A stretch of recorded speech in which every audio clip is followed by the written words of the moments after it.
Интервью с вами – это очень непростая история. Если бы мы были с вами в другом веке, я бы сейчас вызвала вас на дуэли. Не обидно, когда говорят безголосый Элвин Грей? Да ради бога, пускай Ради бога. хоть что говорят. Чак-чак или чизкейк? О, чак-чак. Не за интервью спасибо, за ваше сердце. Радикюль Акшн, здравствуйте. Здравствуйте. Вы меня слышите? Да. Вы понимаете, о чем я? Последствия вот этой акустической травмы, о которой вы писали, о которой вы говорили, это что вообще такое? Как это могло произойти? Ну да, акустическая травма. Теперь я не слышу, как раньше.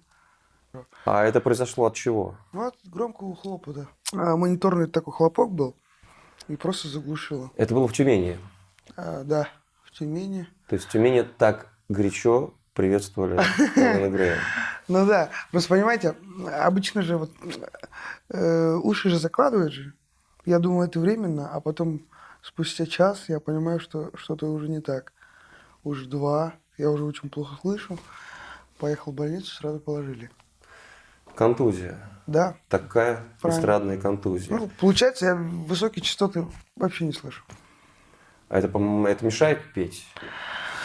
Ну, писать, наверное, скорее всего, мешает. Но с этим живут.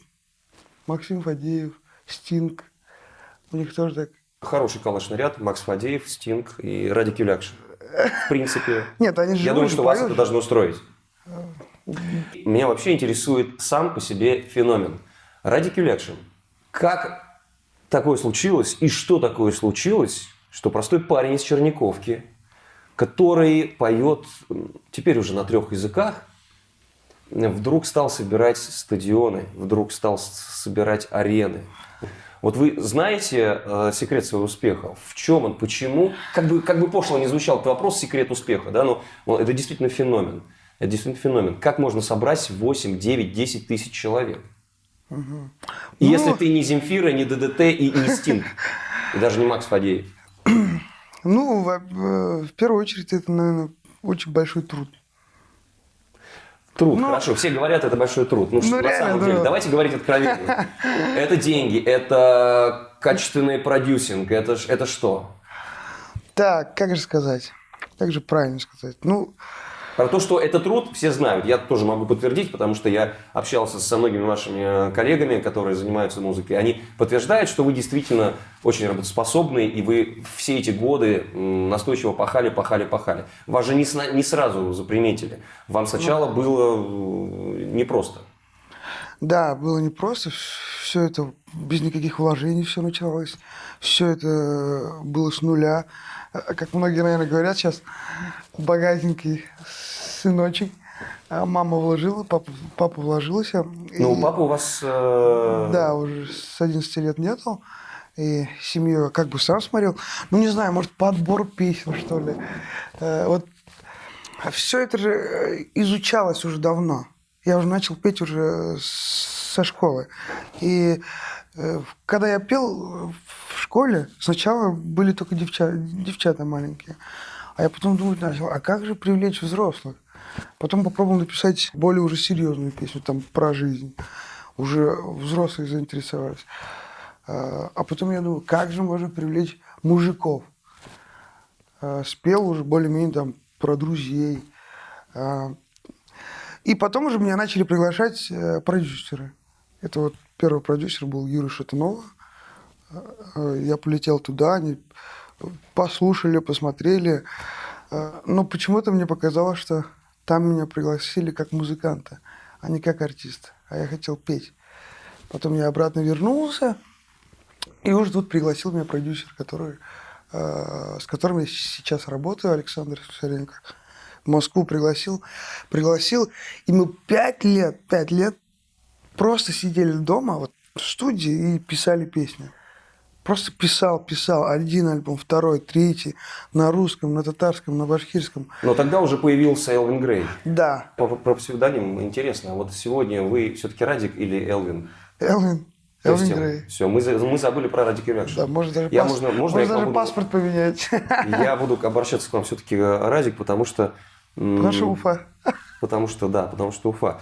Кстати, вот тоже не могу не спросить. А вот этот феномен Элвина Грея, При этом он, вернее, усиливается, этот феномен, тем, что многие, и это не секрет, я думаю, что я этим вас не обижу, называют вас безголосым певцом. Многие, в том числе и я лично, считают, что у вас далеко не самые выдающиеся вокальные данные. Полностью согласен. Но как же так? На что приходит? Когда я иду на музыканта, я иду на голос. Ну, говорят, Когда я иду на мелодию. Душа поет, Душа поет. Да, и как-то... Я не думаю, чтобы давать концерты, нужен голос. То есть я хочу сказать, не обязательно нужно учиться в музыкальной школе. Не обязательно. Вот, да, я согласен, я не могу петь там классические песни, но и вообще мне это не нужно. Не обидно, когда говорят безголосый Элвин Грей? Да ради бога, пускай Ради бога. хоть что говорят. К шоу на Уфа-арене сколько стоит организация такого мероприятия? Так, как бы не обмануть. Ну, где-то ляма 3. 3 миллиона рублей Да. нужно вложиться, чтобы сделать шоу на Уфа-арене. Да. И получите вы с этого? Ну, может, в 2 раза больше, может, в 3 раза больше. Понятно. Я сегодня зашел в вашу группу ВКонтакте для того, чтобы освежить какие-то, может быть, там последние новости. И наткнулся на несколько постов девочек, совершенно юные девочки, они из разных городов нашей страны. Видно, что это подростки, видно, что это период такой переходный, когда человек еще не сформировался, но уже тянется к чему-то высокому и хочется любви, что называется. И девушки пишут о том, как вы им снитесь. И я подумал сегодня о том, что, боже, это возможно, какая-то эйфория и кайф вот того, что ты можешь быть кумиром целого поколения. Но, с другой стороны, это такая ответственность и опасность. Люди могут немножко сойти с ума от этого. Вы ощущаете эту ответственность на себе? Ну, ответственность, конечно. Бывали очень много различных историй. Ну, девчонки, они слушают музыку, представляют и мечтают. Тут уж ничего не поделаешь. Но самое главное, вот официальная группа у нас, там они прямо вот на самом деле, каждый делится своей жизнью. Это большая семья. Мы эту группу создали, чтобы люди не стеснялись говорить свои чувства. Наша группа – это на самом деле большая семья, там больше 100 тысяч подписчиков. Это реально большая семья. Мы вот и ездим по городам различным. Родные, бывает, так не встречают, как вот наши группы. Фанатки. Бывает такое, что просто атакуют? Ну, бывает, конечно. Бывает такое, что они предлагают вам интимные отношения? Ну, по-любому намеки есть. Это же видно. Вы не пользуетесь такой Нет, возможностью? ни в коем случае. Это моя работа. А слушаете ли вы современную музыку, современный актуальный рэп, вот эти батлы? Я слушаю Знаете ли вы всё. о последнем инциденте с лицом Хаски, которого закрыли и чуть не возбудили уголовное дело? И ровно в это же время в соцсети начало активно распространяться как вирус письмо мамы погибшей девочки Элджео. Да, тоже. Вот это письмо Элджео, оно меня очень удивило. Я не уверен, что это реальное настоящее письмо, но тем не менее, оно очень симптоматично. Там говорится от имени матери девочки, которая погибла Из-за наркоты? от передозировки наркотиков, да. И ЛДЖМ, эта женщина, якобы женщина, возможно, это вымышленный персонаж, обвиняет в том, что это его песни, это его тексты, это его пропаганда наркотиков и всего нехорошего. Вот здесь, на чьей вы стороне? На стороне музыканта или на стороне общества, которое подвержено влиянию, вот, возможно, не прямому, но влиянию вот этой культуры? Ну, конечно, я бы не сказал, что я вообще никого не виню. Тут нету вины. Тут может быть и воспитание. Как это может?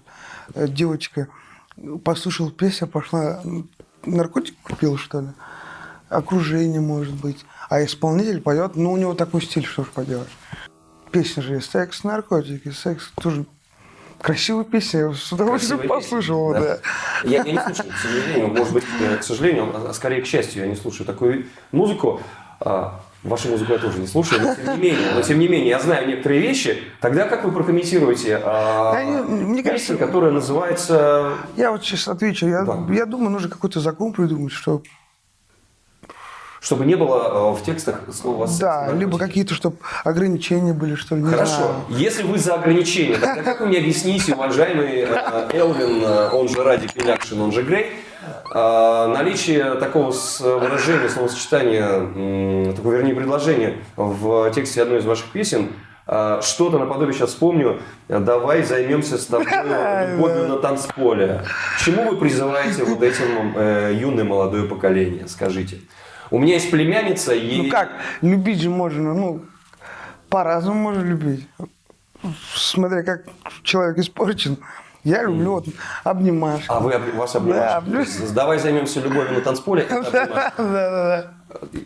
Все, Может, отлично. Теперь у меня вопросов нет. Я просто по-разному понял можно по-другому. любить. Да, я понял по-другому. И, видимо, это вопросы к моему воспитанию, восприятию всего, что происходит. Вопрос.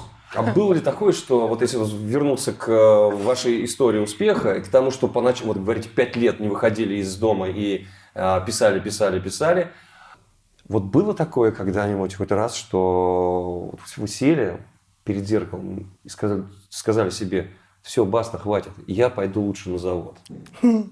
Здесь, потому что беспросветно, здесь перспектив нет. Нет, я так никогда не думал. Я вот почему-то прям как будто знал, куда я иду. Но у меня были всегда запасные варианты, и они сейчас есть. Я думаю, если там не получится, допустим, я буду работать звукооператором больших концертов. Но Правда, опять-таки... что вас называют одним из лучших в регионах аранжировщиков? Да. Потому что это так. Потому опять-таки... что Элвин Грей не может сказать про себя. Так, я забыл, что ты хотел сказать. Мы про запасные варианты. Так вот, я бы работал бы звукооператором. Но у меня опять-таки цель была огромная. То есть не в каком-нибудь ДК, там, в районном или городском даже. Но сразу, если озвучивать, то там каких-нибудь легендарных певцов, музыкантов. А кто для вас легендарный певцы музыкант? Какую музыку слушает Элвин Грей? Любую вообще. Стандартный ответ на стандартный вопрос – любую. Но все-таки какую любую? И вот я не слушаю любую. Нет, я вот стараюсь слушать популярную музыку. Вот популярную. Прям топ-100. А это европейские песни, это и наши. А из нашей эстрады кого слушаете? Я в одно время прям увлекся Лепсом. Лепс. Слушал. Ну да, у вас была какая-то Долго. история с Лепсом и продюсерским центром, если не ошибаюсь. Да, слушал, а потом Но с Лепсом не сложилось. с Лепсом просто поучаствовал, и на этом все. Вам не так давно присвоили звание заслуженного артиста Республики Башкортостан. При этом у вас до сих пор нет ни одного звания татарского. Нету. Нет. Знаете ли вы, что среди творческой интеллигенции, среди артистов в республике присвоение вам этого звания вызвало далеко не однозначную реакцию. Далеко не однозначную реакцию. Молодой парень, хотя вам уже 30. Да. Вам 30, да? Просто вы выглядите моложе, чем 30. Молодой парень, который поет про «Займемся любовью на танцполе», получает заслуженного, а мы, работающие на сцене вот уже не первый десяток лет, до сих пор бьемся за это звание и получить это не можем. То есть реакция была вот во многом такая. Как вы к этому относитесь? Я бы еще несколько молодым исполнителям дал бы заслуженно. Почему? Я вообще считаю, звание нужно выдавать по-другому. Не обязательно нужно работать 10 лет, 20 лет. Многие услышали. Ну, если заслуженный человек, пусть он получит заслуженного, а потом и народного. Да. Есть такое мнение, что звание заслуженного артиста Республики Башкортостан было присвоено тебе здесь, в Уфе, в спешке, для того, чтобы опередить Татарстан, чтобы татары не дали тебе звание первее, чем мы здесь, у тебя на родине. Но то, что Республика Башкортостан, моя родина, переведала, я этому очень рад, счастлив. А чтобы опередить, я даже не могу сказать, было ли это так или нет. Но я очень был рад реально, когда Башкортостан первой медали. Было бы... Обидно, если бы... Да, Да. было бы обидно, если бы было по-другому. Теперь один из главных вопросов, который я хочу задать. Ради Кюлякшин, в скобках Элвин Грей, это татарский или башкирский певец? Национальный певец. Вы не пели на татарском языке до тех пор, пока не переехали в Казань? Я пел. Пели. Да, я уже, когда жил в Башкортостане, я уже тогда задумывался записать.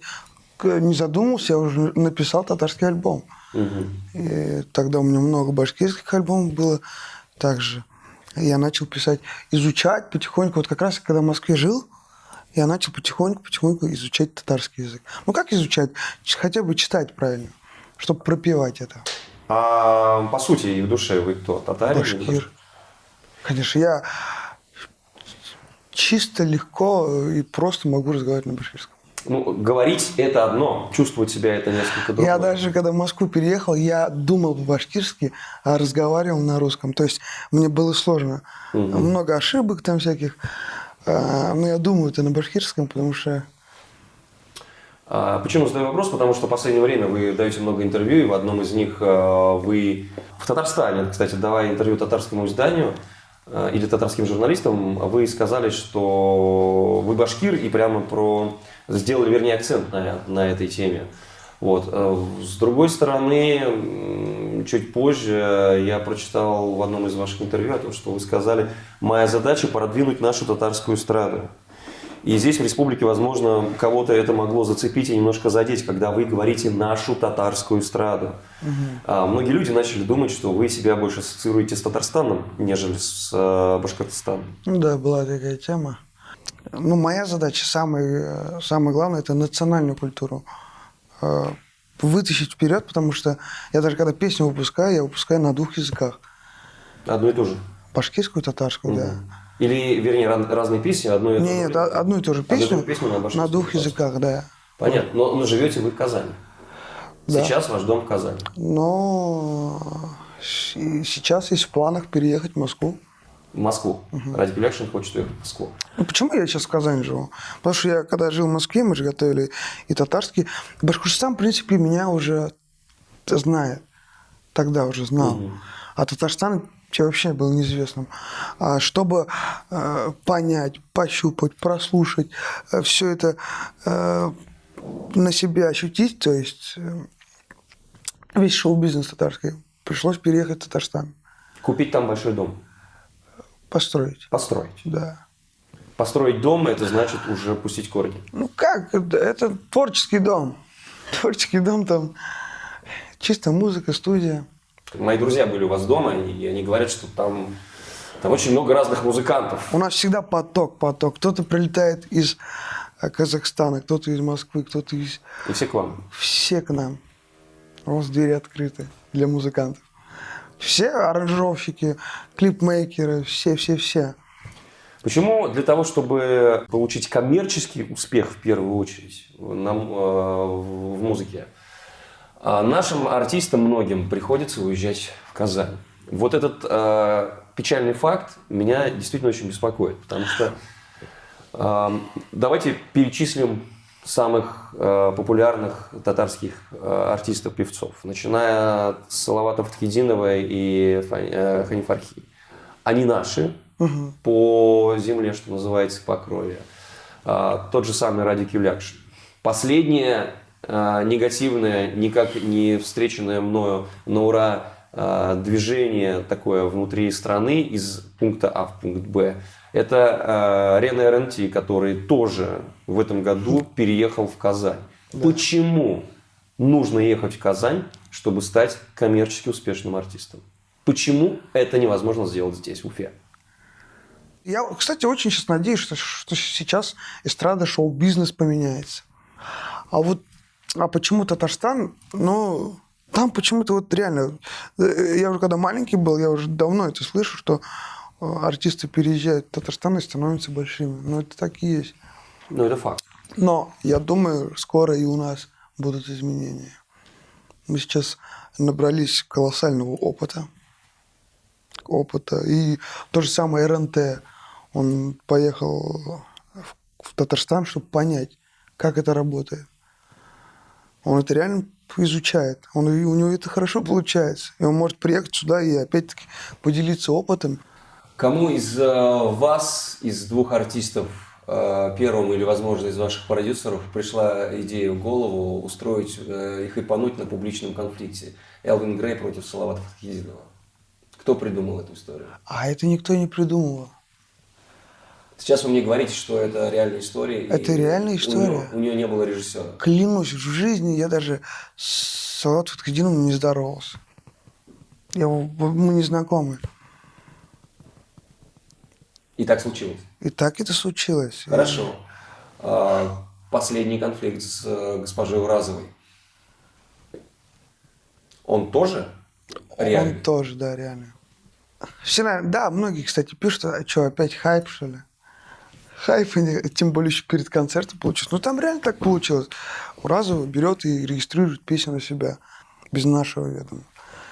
Это же как вот квартиру взять и... Она грозилась, да, ну, понимаю, она грозилась отсудить у вас 3,5 не то миллиона, не то миллиарда рублей. Миллиарда, по-моему, если я не ошибаюсь. Слышали об этом? Да. Да. Не отсудила? Ну, не, я сейчас говорю про... Начал говорить про то, что это не хайп. Угу. И не хайп и с Салаватом Фатхетдиновым. Я также уважительно отношусь. Я также... Купленные у меня есть песни Салавата Фатхетдинова на iTunes. Угу. То есть вы на iTunes покупаете его песни и слушаете? Ну как, не его, а и в том числе его песни есть. В том числе его песни. Да. И конфликт с Уразовым тоже честный? Да, все честно. Честный в кавычках, все имеется в честно. виду, это не история... Это не пиар. Пиара. Это все честно. Тогда про пиар. Периодически возникают инфобросы о том, что вы встречаетесь то с одной девушкой, то с другой девушкой, а в основном вы одиноки. И что это? Это вот история о том, что я женат на музыке? Ну реально женат на музыке. Вам 30 лет, вы молодой мужчина, и мне кажется, Ну, у многих возникает вопрос. Очень странно, что парень в таком возрасте без любимой девушки. Я ни на что не намекаю. не, к тому, что какая девушка может, не знаю, вытерпеть человека, который Искренне любящая. Вот я ищу. То есть пока не нашел. Нет. На самом деле, я же даже дома не появляюсь. Но фанатки это не та история. Не, фанатки это сразу нет. Ну, то есть, я даже вообще слово фанатки не люблю. Просто слушатели, друзья, семья, фанатки. Вы покупаете песни или уже есть композиторы, которые готовы предложить вам и песню, и деньги за то, чтобы вы взяли в свой репертуар? Ну нет уж так уж, деньги. Мы наоборот покупаем песню. Сколько стоит хорошая песня, которая вот, станет хитом исполнения Элвина Грея? Ну как, хитом назвать это сразу же, ты же не определишь, это хит или не хит. Но можно сделать, кстати, хороший продукт, который он будет... Если, конечно, хорошая песня. Из хороших песен появляется хит, конечно. Это уже народ решает. А песня, не знаю, сколько там. Бывает, можно купить и за 5 тысяч, за 50 тысяч. Да. Самая дорогая песня, которую вы покупали? Самая дорогая? Самая дорогая, самая дорогая. Так. Это когда я жил в Москве, когда я был неопытный. За 100 тысяч. За 100 тысяч? Угу. Вам просто впарили дорогую Да, и я эту песню не спел. Купили и не спели. Мама до сих пор продолжает ездить с вами? Нет, мама уже год не ездит. Не ездит. Она сейчас зимует в Таиланде. Мама зимует в Таиланде. Как мило. Хорошо. Хорошо, когда сын может позволить отправить маму зимовать в Таиланде. А вы не бедный человек. Родился в обычной простой семье. Но сейчас нормально все. Все нормально. Ну как? Нормально. Просто все постоянно считают ваши деньги и хотят понять, сколько же, каков гонорар. Кстати, а каков гонорар артиста Элвина Грея, если вас приглашают выступить на каком-то мероприятии? На корпоративном, например. 500. 500 тысяч рублей. Да. Ваш гонорар превышает гонорары многих российских артистов второго эшелона. Ваш лейбл, он запущен, представлен буквально недавно на концерте в Казани. Что из себя будет представлять? Это бизнес-проект или что-то другое? Это продюсерский центр, где будут рождаться новые артисты. Вы этих новых артистов собираетесь рождать для того, чтобы зарабатывать на них деньги? Нет, чтобы чуть-чуть расшевелить шоу-бизнес. Тот же самый татарский, башкирский. Почему? Потому что у нас более классическая сторона эстрады. Хорошо. Поставленный голос, аранжировки, где там есть баян, курай. Но именно вот современный шоу-бизнес, его нету. Очень хотелось бы, чтобы наконец-то наша музыка, она стала прямо... То есть ты слушаешь русскую музыку, хоп, тут башкирская музыка, дальше европейская, там какая-нибудь... Чтобы не было разницы там по звучанию, по записи, то есть по качеству. Вот для этого и делается лейбл. Я читал в одном из интервью, что вы говорили, что в детстве мечтали стать президентом. Да. А сейчас готовы стать президентом? Сейчас нет. Почему? Потому что я музыкант. Я понял. Я понял, кто я. Я просто улетевший музыкант. На этом и закончим. Спасибо вам, Радик Юляшин. Спасибо. Интервью с вами – это очень непростая история. Если бы мы были с вами в другом веке, я бы сейчас вызвала вас на дуэли. Не обидно, когда говорят безголосый Элвин Грей? Да ради бога, пускай Ради бога. хоть что говорят. Чак-чак или чизкейк? О, чак-чак. Не за интервью спасибо, за ваше сердце.